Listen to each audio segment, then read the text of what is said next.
మార్పుపై రేపటికి స్పష్టత వచ్చే అవకాశం ఉంది. అనపర్తి స్థానం టీడీపీకి ఇచ్చేందుకు బీజేపీ సుముఖత వ్యక్తం చేసింది. బదులుగా తంబళ్లపల్లె టికెట్ను టీడీపీ ఇవ్వనుంది. అనపర్తి నుంచి నల్లమిల్లి రామకృష్ణారెడ్డి, తంబళ్లపల్లె నుంచి చెల్లపల్లి పోటీకి దిగే అవకాశం ఉంది. నరసాపురం ఎంపీ టికెట్ బదులు ఉండి అసెంబ్లీ టికెట్ తీసుకోవాలని టీడీపీ ప్రతిపాదించింది.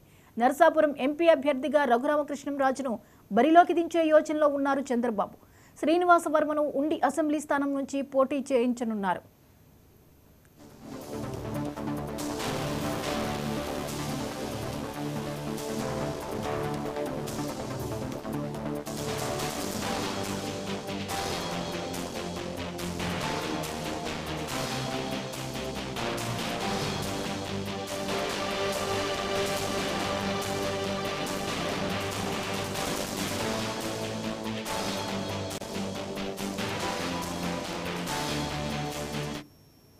కూటమిలో సీట్ల మార్పుపై రేపటికి స్పష్టత వచ్చే అవకాశం ఉంది. అనపర్తి స్థానం టీడీపీకి ఇచ్చేందుకు బీజేపీ సుముఖత వ్యక్తం చేసింది.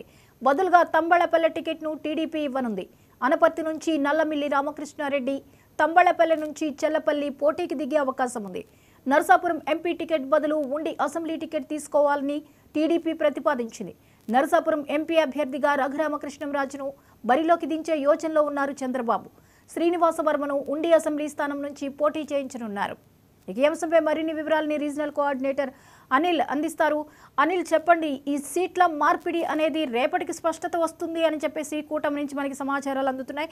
సో ఈ కూటమిలో ఈ మార్పులు చేర్పులు ఈ వ్యవహారాన్ని ఎలా చూడొచ్చు? థ్యాంక్ యూ జ్యోతి.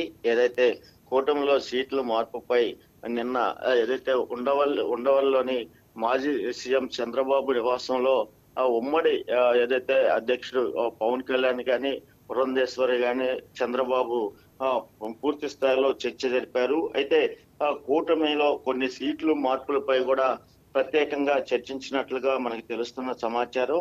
అయితే కూటమిలో ఈ సీట్ల మార్పుపై రేపటికి అంటే నిన్న కొన్ని ప్రతిపాదించారు. అయితే అనపర్తి నుండి టీడీపీకి ఇచ్చే బీజేపీ అనపర్తి సుముఖత వ్యక్తం చేశారు. అయితే దీనిపైన స్పష్టమైన హామీని మాత్రం ఈ రోజు ఏదైతే బీజేపీ అధిష్టానంతో మాట్లాడి పురంధేశ్వరి దాన్ని ఫైనల్ చేస్తారని కూడా మనకు తెలుస్తా ఉంది. అనపర్తి నుంచి నల్లమిల్లి రామకృష్ణారెడ్డి, తమ్మల్లపల్లి నుండి చెల్లపల్లి పోటీకి దిగే అవకాశాలు మాత్రం ఉన్నాయి. అంటే దీనిపైన కూడా ఒక చర్చ జరిగింది. చర్చలోనే భాగంగానే ఈ నియోజకవర్గాలు మార్పిడి చేయాలని కూడా ఒక ప్రతిపాదన టీడీపీ నిన్న జరిగిన ఉమ్మడి నాయకుల సమావేశంలో కూడా ప్రస్తావించడం జరిగింది. అలానే నర్సాపురం ఎంపీ టికెట్ బదులు ఉండి టికెట్ను అక్కడ టీడీపీ ప్రతిపాదన కూడా చేసింది. ఎందుకంటే నర్సాపురం నుంచి టీడీపీ నుండి రఘురామకృష్ణరాజుకు బరిలో దేశంలో చంద్రబాబు ఉన్నట్లుగా తెలుస్తా ఉంది.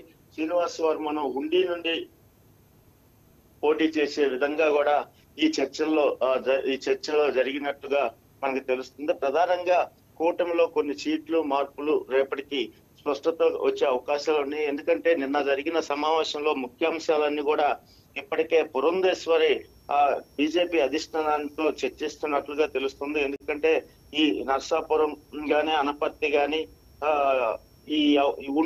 ఈ నియోజకవర్గాలపై ఒక స్పష్టమైన దానిపై కూడా చర్చించిన తర్వాత ఒక నిర్ణయం తీసుకుంటారు. ఆ నిర్ణయం ప్రకారం సీట్ల మార్పులు ఉండొచ్చని, లేదా బీజేపీ అధిష్టానం ఇచ్చే నిర్ణయాన్ని ప్రకారం వాళ్ళ సూచనల ప్రకారం మార్పులు జరిగే అవకాశాలు ఉన్నాయని చెప్పవచ్చు జ్యోతి. అనిల్, ఇది నర్సాపురం ఉండి విషయంలో టీడీపీ చేసిన ప్రతిపాదనకి ఎంతవరకు బీజేపీ ఒప్పుకునే ఛాన్సెస్ ఉన్నాయి, పాసిబిలిటీస్ ఉన్నాయా?